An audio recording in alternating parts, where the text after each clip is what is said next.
Et oui, l'album Dangerous de Michael Jackson fête ses 34 ans déjà, et l'album n'a pris aucune ride. Et c'est l'occasion pour nous de faire un 3 supports d'un artiste, un 3-2-1 spécial Dangerous. En 1991, Sony lance le mini-disque, un support numérique qui a l'ambition de révolutionner la musique portable. En effet, sur un petit disque optique, on peut graver désormais les chansons que l'on veut, quand on veut et dans l'ordre que l'on veut.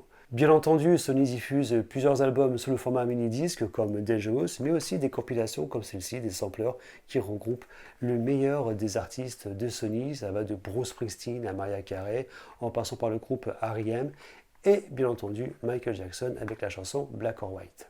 Les années Dangerous, c'est aussi l'époque des maxi-singles, des remixes, et Sony US a la bonne idée pour la chanson Remember the Time de sortir 3 CD promo qui vont faire la joie des collectionneurs.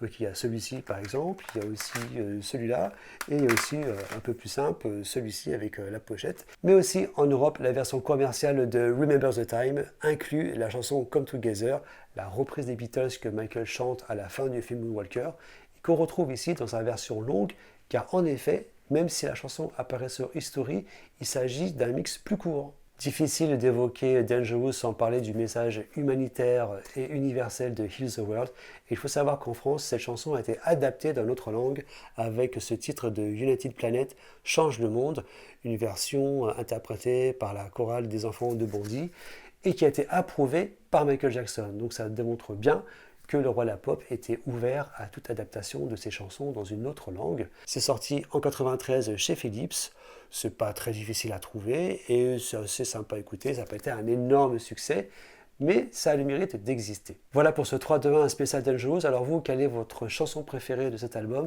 Quel est votre short film préféré? Que pensez-vous de la tournée? Dites-moi tout en commentaire.